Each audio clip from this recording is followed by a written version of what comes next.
Tafsir Al-Azhar karya Profesor Dr. Hamka, ayat 74 hingga ayat 79 surah Al-An'am, surah yang ke-6.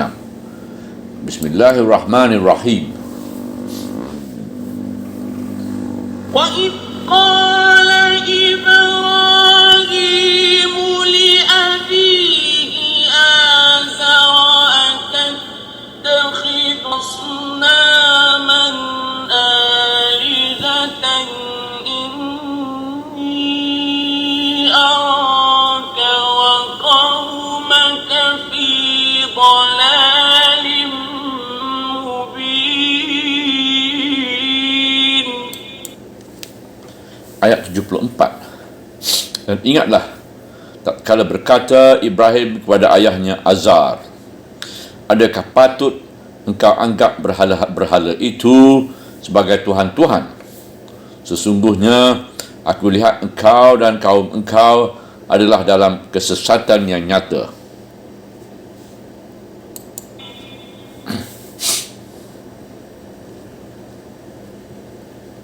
وَكَذَلِكَ نُرِي إِبْرَاهِيمَ مَلَكُوتَ السَّمَاوَاتِ وَالْأَرْضِ وَلِيَكُونَ مِنَ الْمُوقِنِينَ.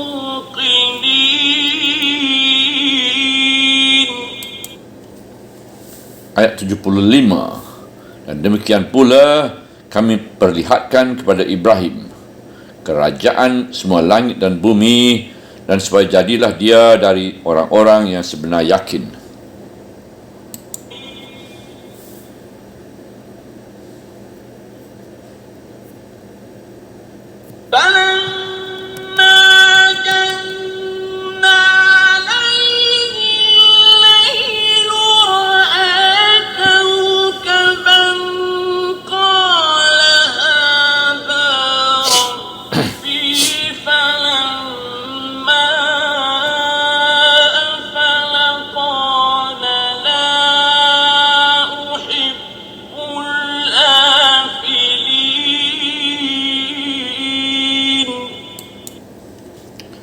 Ayat 76.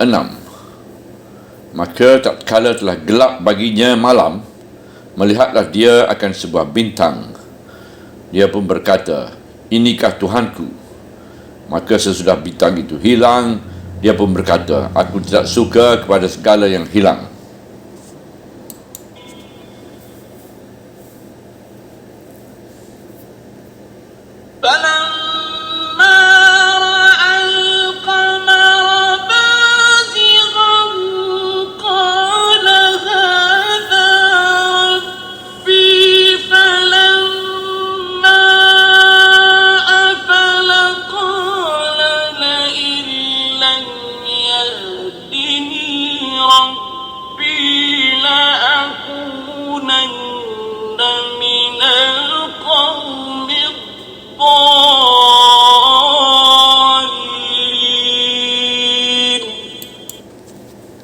Ayat 77. Maka tatkala dia melihat bulan terbit, berkatalah dia, inikah Tuhanku? Sesudah bulan itu hilang, dia berkata, jika tidaklah aku ditunjuki oleh Tuhanku, nescaya jadilah aku dari kaum yang tersesat.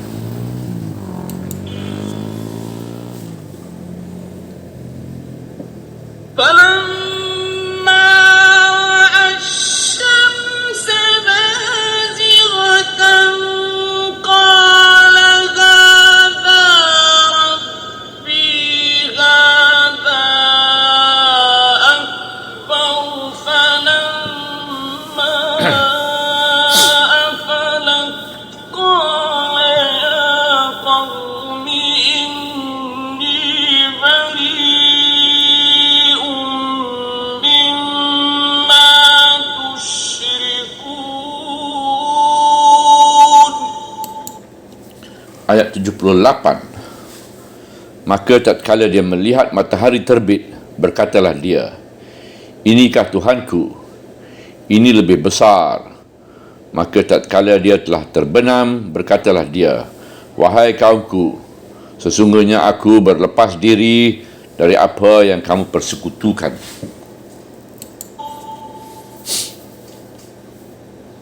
Inni wajjahtu wajhiya lilladzi fataras samawati wal arda hanifan wa ma ana minal musyrikin. Ayat 79. Sesungguhnya aku hadapkanlah wajahku kepada yang menjadikan semua langit dan bumi dengan ikhlas, dan tidaklah aku daripada orang-orang yang mempersekutukan. Surah Al-An'am diturunkan sekaligus di Mekah. Seluruh Quraisy adalah keturunan Adnan, dan Adnan adalah keturunan Ismail. Ismail anak dari Ibrahim. Ibrahim dan Ismail yang mendirikan Kaabah. Dia datang ke tanah Hijaz itu mendirikan Kaabah sebagai masjid guna menyembah Allah yang Maha Esa. Beliau tinggalkan tanah keliharan beliau sendiri, iaitu Ur Kaldan. Ur dalam bahasa Kaldan artinya cahaya, dekat-dekat dengan bahasa Arab Nur. Kononnya letak negeri itu sekarang ialah di dalam wilayah Aleppo di Syria. Beliau telah meninggalkan negeri tumpah darahnya kerana ingin mendirikan umat dan keturunan yang baru, yang bersih dari penyembahan berhala. Anaknya yang tertua iaitu Ismail dalam kandungan ibunya Hajar dibawanya ke lembah yang tidak ada tumbuh-tumbuhan itu. Di sini beliau mendirikan Kaabah. Anak yang keduanya iaitu Ishak dilahirkan di Ursalim, cahaya selamat. Kemudian disebut Jerusalem. Di situ pun beliau menanamkan ajaran beliau tentang menyembah Allah yang Esa. Tetapi sebelum berpindah ini, terlebih dahulu beliau telah berselisih dengan orang senegerinya, dengan ayahnya sendiri. Sebab mereka menyembah berhala. Bahkan di dalam surah 19, surah Maryam ayat 46 diterangkan bahawa beliau meninggalkan negerinya ialah setelah disuruh hijrah oleh ayahnya itu sendiri. Cerita ini dibuka kembali kepada kaum musyrikin Quraisy itu untuk mereka sedari bagaimana asal-usul mereka tinggal di Mekah. Dan ingatlah, tatkala berkata Ibrahim kepada ayahnya Azar, adakah patut engkau anggap berhala-berhala ini sebagai Tuhan-Tuhan? Pangkal ayat 74.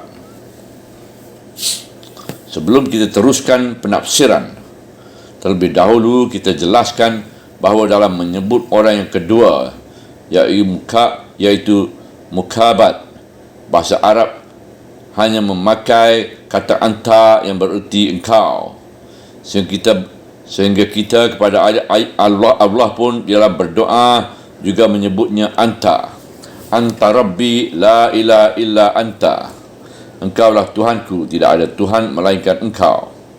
Serupa dengan bahasa Inggeris dengan memakai kalimat you kepada sesiapa saja.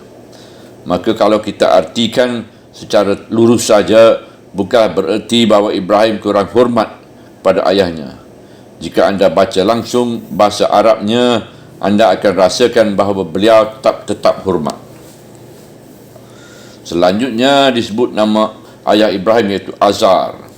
Sedang yang masyhur dalam sejarah nama ayah Ibrahim ialah Tarah. Ahli-ahli tafsir yang besar-besar selalu juga menyebut Tarah ini.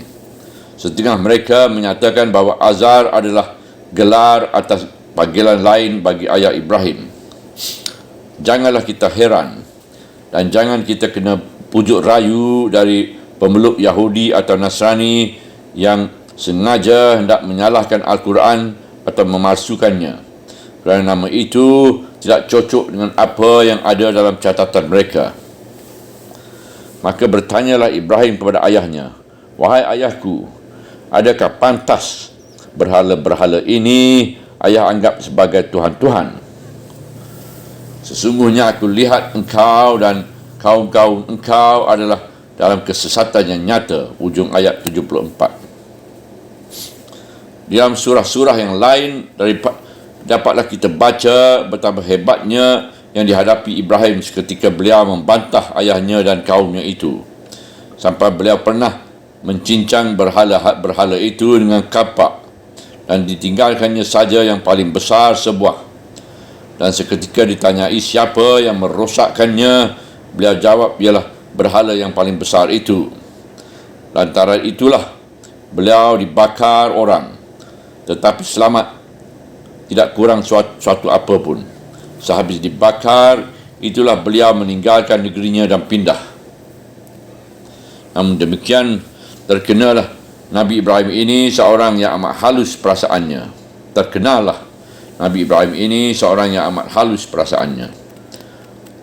Awahun artinya sangat penghiba.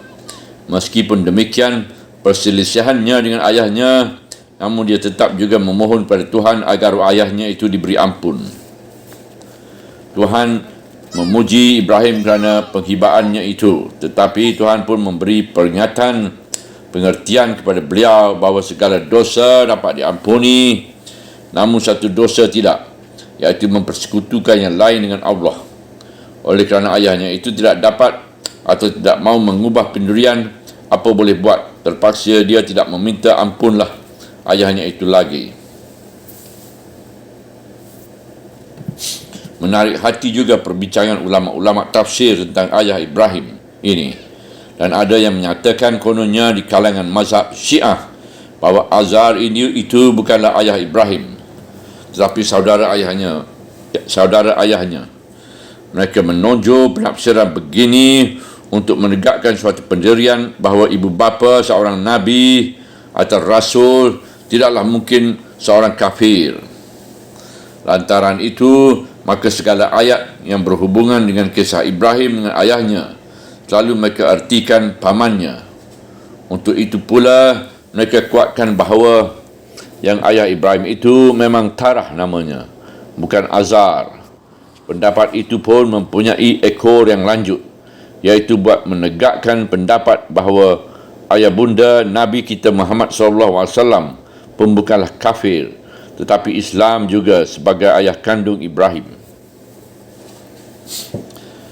Nescaya timbulnya pendapat atau pendirian yang begini tidak lain daripada rasa cinta dan hormat kepada Nabi-Nabi jua. Apatah lagi Rasulullah SAW memang pernah menyatakan bahawa beliau melahirkan ke dunia sejak nenek moyangnya sampai ke atas sekali ialah kepada Adam. Tidak sekali juga nenek-neneknya yang lahir ke dunia dari hubungan di luar nikah yang disebut sifah. Padahal jika Rasul dari nenek moyangnya tidak ada yang lahir di luar nikah, bukanlah bererti nenek moyangnya beliau tidak ada yang tersesat menyembah berhala. Tetapi adanya pendirian demikian tidak pula lain dari semata-mata bebasnya perkembangan ijtihad dalam Islam. Rasa cinta kepada Rasulullah SAW dan kepada neneknya Ibrahim menyebabkan orang tidak sampai hati akan menyebut bahawa ibu bapa Nabi SAW itu atau ibu bapa Ibrahim tidak Islam atau kafir atau masuk neraka. Padahal ada hadis Rasulullah SAW sendiri yang dirawikan oleh Muslim dalam sahihnya dari hadis Anas bin Thabit bahawa seorang laki-laki datang bertanya kepada Rasulullah SAW, "Di mana ayahku, ya Rasulullah?" Beliau menjawab, "Di neraka." Setelah orang yang bertanya itu berdiri hendak pergi, dia dipanggil oleh Rasulullah SAW dan beliau bersabda, "Sesungguhnya bapaku dan bapa engkau di neraka." Lalu ditegaskan oleh Imam An-Nawawi dalam syarahnya, di sini jelas bahawa barang siapa yang meninggal dalam keadaan kafir, maka masuk nerakalah dia, dan tidaklah bermanfaat baginya kerana kerabat kekeluargaan. Dalam hadis ini pun dapat difahamkan bahawa orang yang mati dalam zaman fitrah dalam keadaan apa yang dipegang oleh orang Arab menyembah berhala, dia pun masuk neraka. Dan ini tidaklah patut diambil keberatan yang mengatakan bahawa belum sampai kepada mereka dakwah, kerana kepada mereka sudahlah sampai dakwah Ibrahim dan nabi-nabi yang lain. Dan Nabi SAW mengatakan, ayahku dan ayahmu dalam neraka ialah untuk menunjukkan pergaulan yang baik dan pengobat hati yang bertanya, kerana sama-sama dalam menderita sedih. Demikian syarah komentar Imam Nawawi. Bismillahirrahmanirrahim. Satu hadis daripada Muslim dari Abu Hurairah.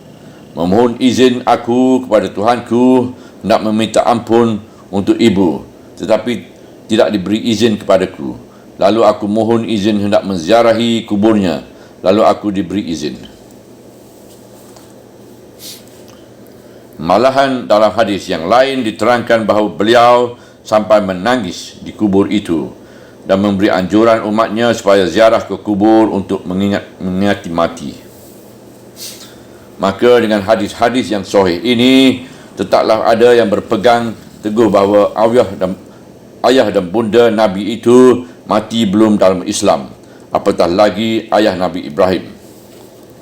Tetapi golongan ulama-ulama salaf, walaupun yang berpegang teguh pada hadis-hadis yang sahih ini sendiri, tidaklah kurang hormat mereka kepada Rasul dalam hal yang berkenaan dengan ibu bapa dan keluarga beliau, walaupun yang mati belum dalam Islam sebagai Abu Talib itu. Khalifah yang soleh Umar bin Abdul Aziz pernah memecat dan memberhentikan seseorang pegawai kerana terloncat mulutnya yang salah berkenaan dengan kedua orang tua Rasulullah SAW. Pegawai tinggi itu disuruh mencari seorang jurutulis, iaitu sekretari. Orang itu dapat dan dibawa menghadap, padahal ayah calon pegawai itu kafir. Lalu Khalifah berkata kepada pegawai tinggi itu, mengapa tidak engkau bawa seorang calon dari keturunan Muhajirin? Pegawai tinggi itu menjawab, apalah salahnya ya Amirul Mukminin, kalau orangnya sendiri baik Islamnya, sedangkan bagi Nabi kita tidaklah membahayakan kerana ayah beliau seorang kafir. Mendengar jawab yang tidak senonoh ini, berkata Khalifah, engkau telah mengambil itu sebagai perumpamaan. Mulai hari ini engkau tidak boleh lagi bekerja dengan daku. Contoh yang lain ialah Imam Syafi'i sendiri terhadap sebuah hadis yang sudah terkenal, iaitu kalau Fatimah mencuri, nescaya aku potong tangannya. Ketika Imam Syafi'i membicarakan hadis ini, beliau berkata, kalau sekiranya si fulanah, perempuan anu yang mulia itu mencuri, nescaya aku potong juga tangannya. Kita pun sudah tahu ulama hadis tidak akan merubah-rubah bunyi hadis. Tapi Imam Syafi'i bukan tak tahu hal ini, tetapi beliau pun tahu bahawa hadis itu sudah dikenal oleh semua orang. Maka demi hormatnya kepada Rasul, dipakai kata lain guna memuliakan puteri beliau, sehingga tidak ditetapkannya namanya, sebab kurang hormat dirasanya untuk dirinya sendiri mendekatkan nama Fatimah dengan kalimat curi. Salaf yang soleh sebagai Imam Syafi'i dan Khalifah Umar bin Abdul Aziz itu telah memberikan adab yang tinggi bagi kita tetap menghormati Rasul, baik di kala hidupnya ataupun sesudah wafatnya, sehingga dijaga juga perasaan beliau jangan tersinggung.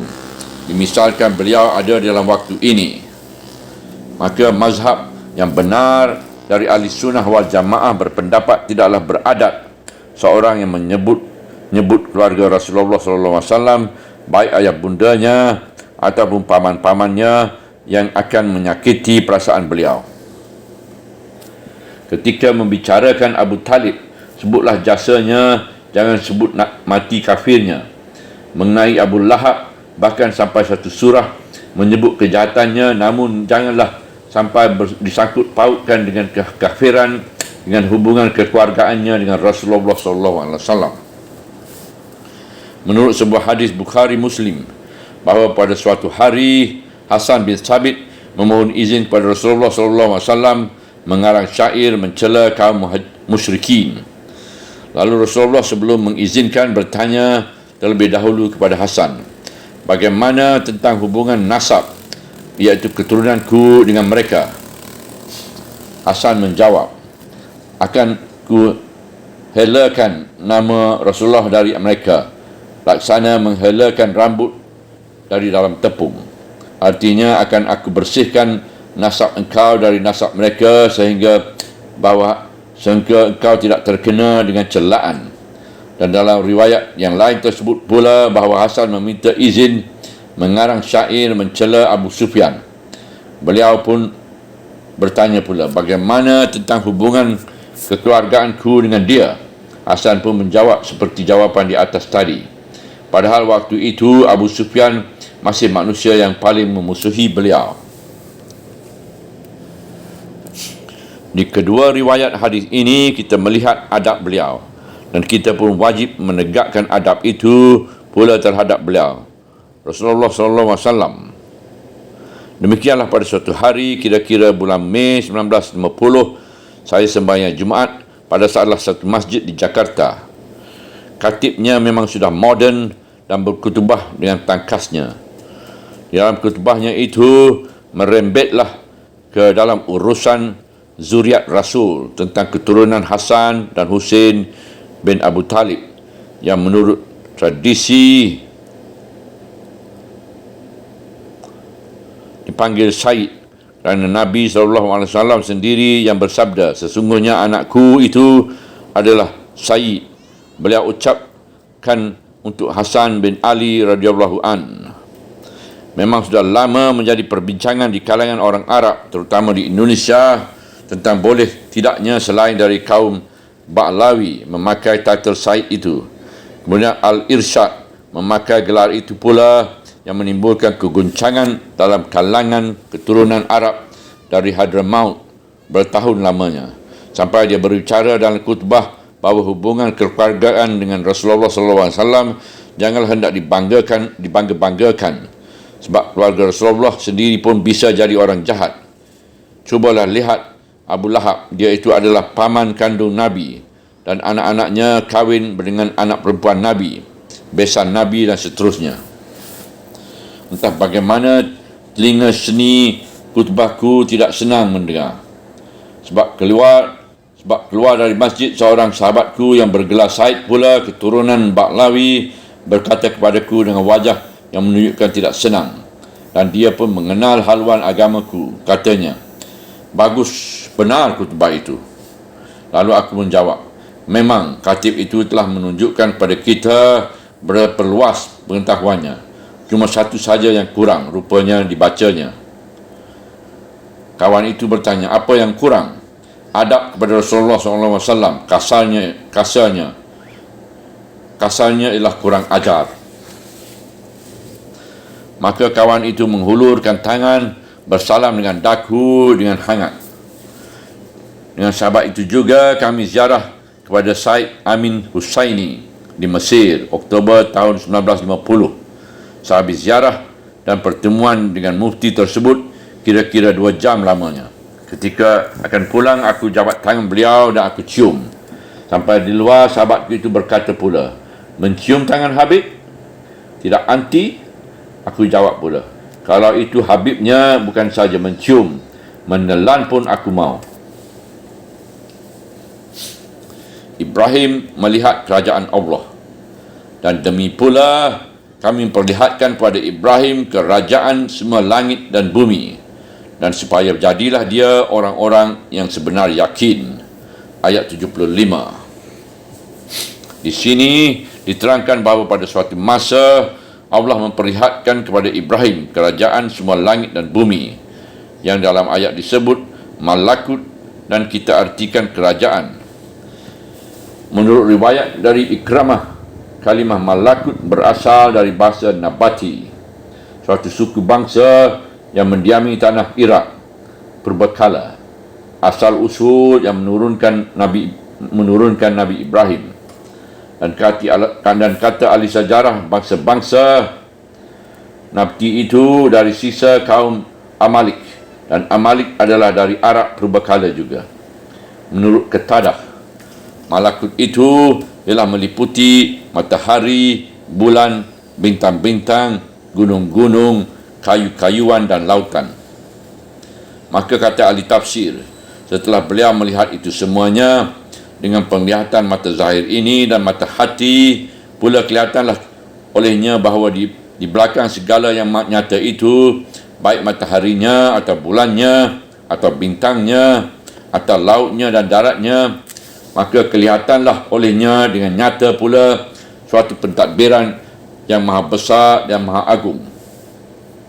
Sebab yang melihat bukan saja mata lagi, tetapi disertai oleh fikiran dan akal, sehingga timbullah keyakinan dalam hatinya bahawa seluruh kerajaan, semua langit dan bumi itu tidaklah terjadi dengan sendirinya dan tidak terjadi dengan sia-sia. Menurut Raghib, ahli bahasa yang terkenal itu, arti yakin ialah faham yang telah mencapai ketenangan dan hukum yang telah mencapai ketetapan. Dan yakin itu adalah salah satu daripada sifat ilmu, di atas dari makrifat dan dirayat. Dengan demikian, maka Ibrahim telah sampai pada taraf terkumpulnya di antara dua ilmu, iaitu ilmu yang didapat kerana berfikir dengan ilmu, dan dengan ilmu ladani, iaitu yang langsung diterimakan oleh Allah, diterimakan dari Allah. Kalau menurut pelajaran ahli tasawuf, ialah bahawa Ibrahim telah memandang kepada kerajaan langit dengan penuh kemauan. Lalu oleh kerana kekerasan iradatnya itu, meninggilah nazar fikirannya, membubung tinggi.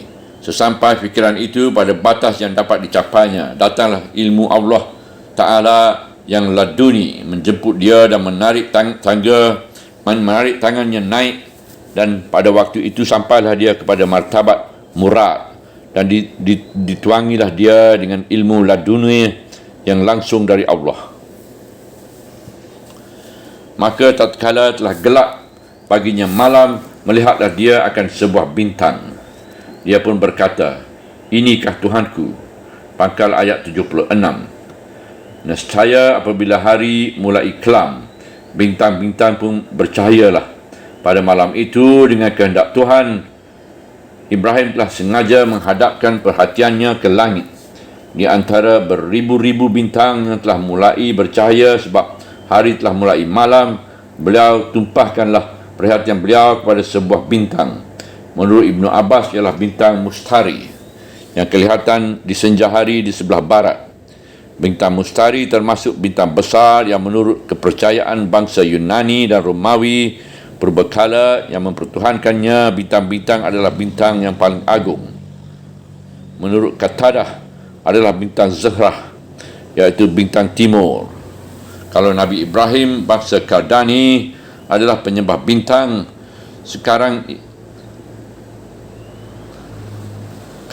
kaum Nabi Ibrahim bangsa Kaldani adalah penyembah bintang. Sekarang Ibrahim mulai bertanya, "Inikah Tuhanku?" Atau inikah yang harus aku percaya sebagai Tuhan? Menurut setengah tafsir, bukanlah kata sebagai pertanyaan, melainkan sebagai mencari dalil dan penetapan pendirian. Sebab Ibrahim waktu itu masih amat kecil, belum menjadi rasul, masih dihitung pengikut agama kaumnya. Ada riwayat dari Muhammad bin Ishaq bahawa Nabi Ibrahim itu dilahirkan dalam gua, sebab ibunya takut anak itu akan dibunuh oleh Raja Namrud, yang telah mendapat berita dari ahli tunung bahawa seorang anak laki-laki akan lahir dan akan menghancurkan kerajaannya dan akan memusnahkan berhalanya. Mendengar berita tukang tenung itu, Raja Namrud memerintahkan membunuh segala kanak-kanak, sedang Ibrahim lekas saja besarnya. Sebab itu ketika akan melahirkan, ibunya telah tersembunyi dalam gua. Baru umur 1 hari sudah sama dengan anak umur sebulan, dan umur sebulan sudah sama dengan anak umur setahun. Dan sesudah umurnya 15 hari, dia meminta kepada ibunya agar dia dibawa keluar dari dalam gua itu pada malam hari. sebab dia hendak melihat kejadian semua langit dan bumi. Maka dilihatnya lah bintang, bulan dan matahari sebagai tersebut dalam ayat itu. Riwayat ini bagus juga, tetapi nyata benar bahawa dikarang-karang dan diterima oleh orang Yahudi, termasuk cerita Israeli. Sebab cerita kelahiran Nabi Musa serupa ini juga. Kemudian cerita kelahiran Nabi Isa serupa ini pula, sampai diterangkan bahawa beliau dilarikan oleh Yusuf dan Maryam ke Mesir. Kata penyelidik yang jadi pangkal cerita ini ialah Muhammad bin Marwan, yang disebutkan juga dengan nama As-Sudi.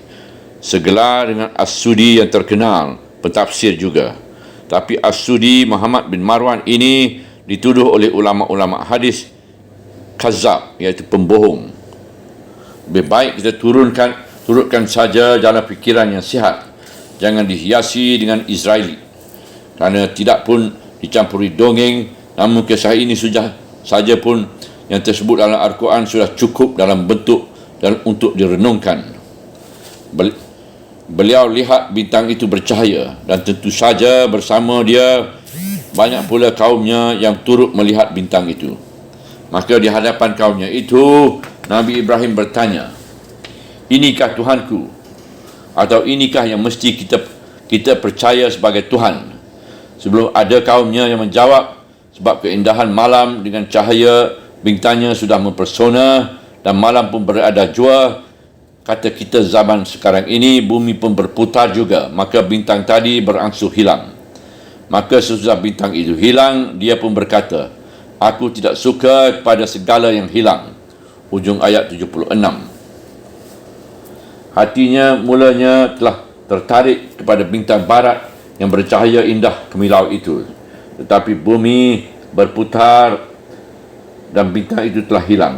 Sedang hati terpaut, dia pun pergi. Sedang awak memerlukan, dia tidak ada lagi. Inikah yang patut dikatakan Tuhan?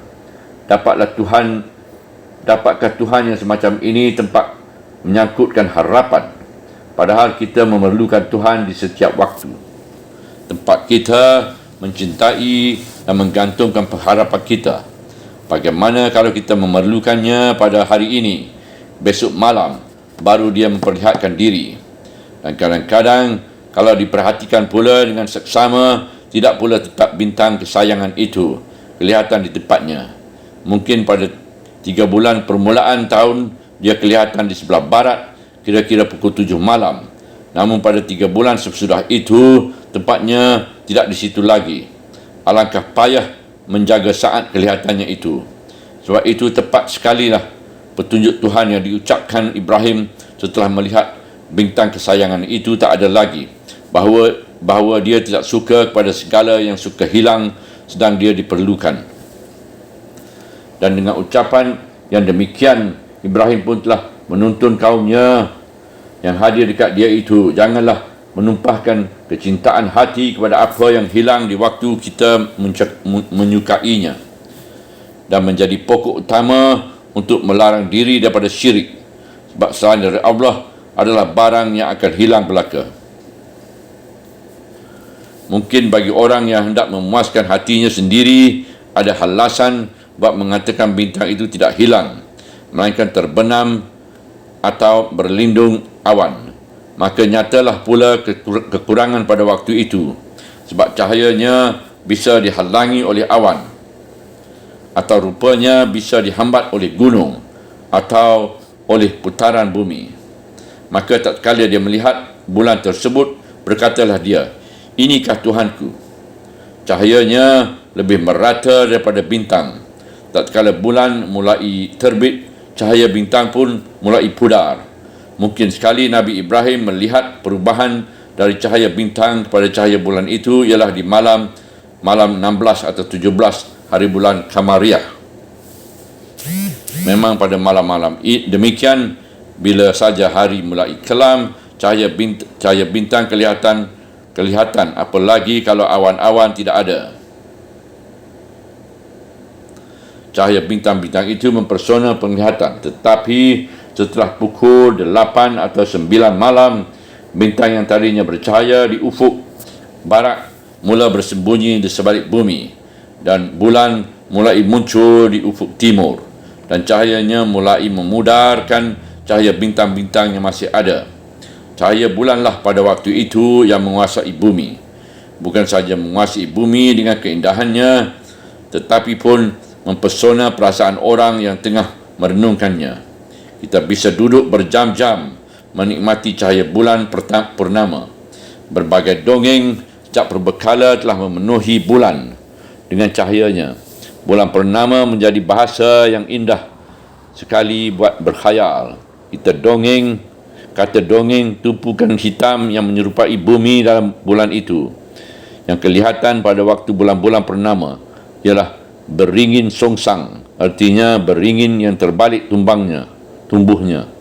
Di sana katanya ada Tuan Puteri yang sedang asyik bertenun. Dongeng-dongeng inilah yang kemudiannya menjelma menjadi kepercayaan dan menjadi agama primitif di segala pelosok dunia ini. Misalnya, dongeng beringin songsang atau puteri bertenun itu kita dengar dari orang-orang tua di negeri kita. Tentu begitu juga pertumbuhan dongeng-dongeng itu sehingga menjadi agama bagi bangsa Kaldan. Tetapi tentu bumi berputar terus dan alam pun beredar, dan tentu bulan itu pun akan hilang di balik ufuk, dan kian sehari sesudah purnamanya dia pun akan susut. Bagaimana dengan Ibrahim? Sesudah bulan itu hilang, aku berkata, jika tidaklah aku ditunjuki oleh Tuhanku, nescaya jadilah aku dari kaum yang tersesat. Ujung ayat 77. Bulan timbul dan bulan tenggelam, sedang cahayanya lebih mempersonakan daripada cahaya bintang, merawankan dan nyaman. Angin malam menolong lagi menambah semeraknya.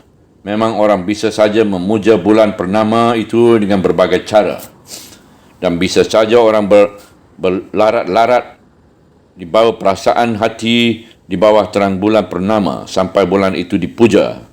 Tetapi Ibrahim melihat dia terbenam, ataupun kalau dia masih ada, cahayanya pun akan pudar bila fajar telah menyingsing. Sebab itu setelah bulan hilang, keinsafan yang timbul pada Ibrahim lebih hebat daripada keinsafan tatkala bintang tadi hilang. Kalau Allah tidak menunjukinya, merasalah dia bahawa dia akan sesat dibawa oleh khayalannya sendiri. Peringatan beliau dengan kata-kata ini kepada kaumnya sudah jauh lebih tegas daripada peringatan yang pertama. Seketika bintang itu mulai hilang. Memuja bulan kerana terpesona oleh cahayanya adalah satu kesesatan. Sebab cahaya bulan meskipun membawa nyaman dan rawan, namun dia tidak juga dapat mengalahkan kegelapan malam. Cahaya bulan hanya dapat menunjukkan penglihatan yang remang-remang. Betapapun dekatnya kita dengan teman kita di waktu terang bulan, kalau dia tidak bercakap, tidak juga kita akan segera akan mengenal wajahnya. Dan cahaya bulan tidaklah sanggup membedakan warna. Sebab itu, maka cahaya bulan setinggi-tingginya hanyalah mempersona perasaan, bukan menjelaskan kenyataan. Padahal sedang kita terpukau oleh perasaan itu, dia pun hilang. Atau cahaya itu tidak bererti lagi, sebab cahaya yang lebih kuat sudah mulai marak di langit timur, sebab matahari akan terbit. Maka tatkala dia melihat matahari terbit, berkatalah dia, inikah Tuhanku, pangkal ayat 78. Bila matahari telah terbit, tentu sianglah hari. Belum pun dia terbit, masih saja dalam suasana fajar, bintang-bintang mulai tidak bercahaya lagi. Hilang satu, hilang dua saja cahayanya, padahal dia masih ada. Dan setelah matahari itu terbit, kalau bulan masih kelihatan di sebelah barat, dia pun tidak bercahaya lagi dan tidak bererti lagi. Cahaya bintang dan bulan telah dikalahkan oleh cahaya matahari. Bintang dan bulan tak ada gunanya lagi. Kedatangan Sang Surya dielu-elukan oleh Margastua, oleh ayam berkokok dan burung menyanyi. Kehidupan hari yang baru mulai ditempuh, syukur tertumpuh pada matahari. Tidak ada matahari, orang tidak bisa hidup. Bahkan segala-gala sesuatu tidak bisa hidup. Sebab itu, maka bangsa-bangsa yang mulai tumbuh akal primitif memandang matahari sebagai Tuhan. Hari itu sendiri berarti juga Tuhan. Macam-macam khayal pun timbul lantaran itu pada segala pelosok dunia ini. Pada bangsa Melayu, purba pun terdapat kepercayaan itu. Sungai Batang Hari yang mengalir dari hulu Sumatera Tengah melalui daerah Jambi menuju ke lautan dipandang sebagai Tuhan juga. Sebab dia memberikan hidup. Di Kubu Rajo dekat dengan Batu Sangkar terdapat rajah di batu menggambarkan matahari sebagai pujaan. Kadang-kadang dihubungkan dengan putranya dewa yang menjelma jadi manusia sebagai kepercayaan orang Jepang, iaitu bahawa Tuhan Matahari yang mereka namai Amaterasu Omikami mengirim putranya ke dunia menjelmakan pulau-pulau Nippon. Mereka itulah yang menurunkan Tenno sampai Tenno Haika sekarang ini. Dan kepercayaan menyerupai ini pun terdapat di daerah-daerah Melayu tua di Sumatera Selatan, iaitu di Rejang,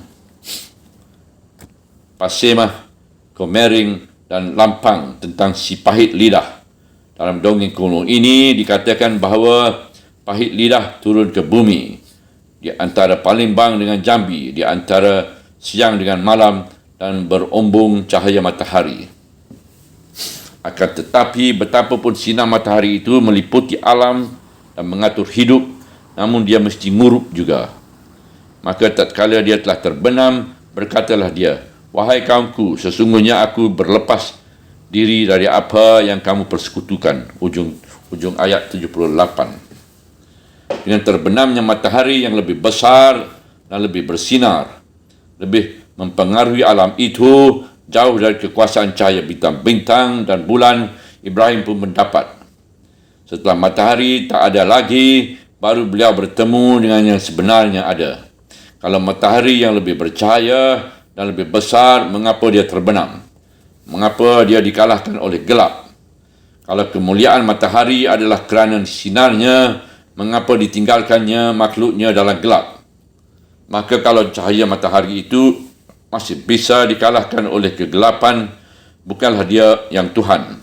Pastilah bahawa Tuhan itu lebih besar, bahkan lebih besar daripada kekuasaan matahari. Menurut penyelidikan ahli-ahli antropologi purbakala, memang bangsa Kaldan, bangsanya Nabi Ibrahim itu mempunyai kepercayaan Trimurti tentang tiga Tuhan, iaitu Tuhan yang bernama Suri, yang bernama Sini, iaitu bulan. Dalam bahasa Sirnai, bulan memang disebut Sini. Demikian juga dengan bahasa Sanskerta. Kadang-kadang disebut juga Sidi. Ingat malam bulan purnama Sidi yang diperingati di Bali negeri kita dan dianjurkan meramai dan merahmatinya oleh penganut-penganut kebatinan di Jawa. Dan setengah dari sebutan bulan menurut kepercayaan orang Kaldan dan Babylon ialah pemimpin dari segala dewa di langit dan di bumi. Disebut juga dewa pembangun, iaitu Baal Rona. Bulan mereka gambarkan dalam berbagai keadaan, sejak bulan sabit sampai purnama sampai bulan susut. Di Ur mereka dirikan makbad, iaitu tempat memuja bulan. Yang kedua dari Trimurti Kaldan itu ialah matahari yang disebut namanya Sun atau Sansi.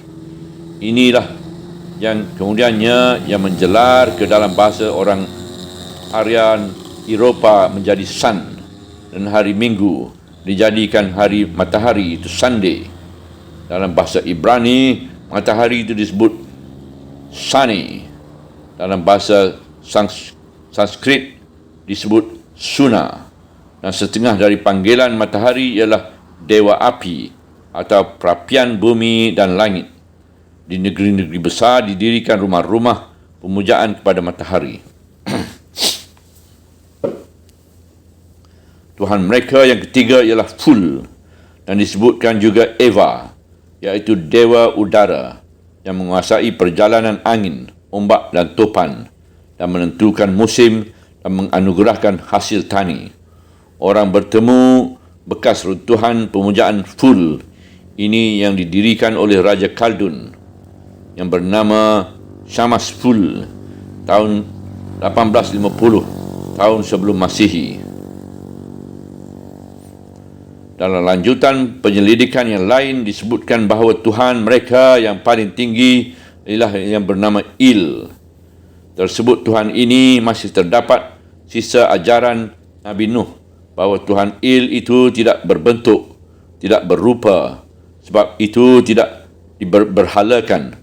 Katanya Tuhan itu beranak Ana dan Bel, dan Tuhan yang kedua disebut Belos atau Bel atau Baal. Di antaranya namanya pula ialah El Inyo dan kadang-kadang disebut Nibro. Dari sana kemudian menjadi Namruz, menjadi nama raja, dan raja ini dianggap pula sebagai jelmaan Tuhan. Dan Tuhan mereka yang ketiga ialah Hua atau Haya, separuh badannya manusia dan separuhnya lagi ikan. Kata mereka dia keluar dari Selat Persia untuk mengajar penduduk di antara dua sungai, iaitu sungai Dajlah dan sungai Farat, menulis dan membaca dan kesusastraan. Mengajar mereka menulis dan membaca dalam kesusastraan. Demikianlah kepercayaan kaum Khaldun di masa itu, kepercayaan kepada bintang, bulan, matahari dan udara, yang kita bisa dapati pula di tempat lain, sebagai juga pada bangsa-bangsa kita sendiri di zaman purba. Inilah yang dibantah oleh Ibrahim sebagai yang diterangkan pada ayat-ayat ini. Dan di sinilah menambah yakinnya orang beriman tentang nubuat Nabi Muhammad SAW, yang hanya dengan wahyu itulah beliau mengetahui betapa adanya kepercayaan jahiliah purbakala itu. Sebab beliau sendiri tidaklah pernah belajar sejarah dan tidaklah ada ahli sejarah hidup di Hejaz pada masa itu. Janganlah sejarah, bahkan yang pandai menulis dan membaca saja pun hanya satu orang dalam 10,000 orang. Akhirnya Ibrahim berpendapat, sesungguhnya aku hadapkanlah wajahku kepada yang menjadikan semua langit dan bumi dengan ikhlas, dan tidaklah aku daripada orang-orang yang mempersekutukan. Ayat 79. Perjalanan akalnya sendiri kerana merenung dan memikirkan telah membawa Ibrahim kepada keyakinan yang pasti sebagai yang telah disebut di ujung ayat 75. Beliau telah sampai kepada keyakinan kerana mata beliau yang zahir itu hanyalah alat saja daripada mata batin, melihat Tuhan dan memastikan adanya Tuhan, bukanlah kerana melihatnya dengan mata zahir saja. Beliau telah melihat bintang, bulan dan matahari. Beliau telah mengenal cahaya masing-masing dan kelebihan yang satu dari yang lain. Semuanya itu sama saja, meskipun berkecil dan berbesar, iaitu mulanya terbit, timbul dan bercahaya, tetapi akhirnya pudar atau hilang dari mata. Bintang dikalahkan kecilnya oleh bulan. Bulan dikalah kecilnya oleh matahari. Tetapi kemudian matahari itu pun bisa hilang, terlindung di balik ufuk sebagai bintang dan bulan itu juga. Pada waktu matahari mulai terbenam, jelas benar kelihatan bahawa dia pun kecil saja, laksana bola merah ditelan oleh keadaan alam sekelilingnya yang jauh lebih besar. Padahal di zaman Ibrahim belum diketahui bahawa bulan jauh lebih kecil dari berjuta-juta bintang, dan matahari yang nampak itu hanya satu saja di antara berjuta-juta matahari lagi. Sebab itu, fikiran pasti sampai pada akhirnya, iaitu bahawa ada sesuatu kekuasaan maha bagung yang lebih besar yang mengatur itu semuanya. Bintang-bintang itu kecil, matahari pun dan alam semestanya pun kecil. Mesti ada dia itu yang lebih besar dan semua dari semua. Maka setelah mata yang lahir melihat kenyataan yang berubah-ubah, nescaya mata hati akan melihat kesatuan dari segala-galanya dan dalam satu kekuasaan mutlak. Itulah Allah.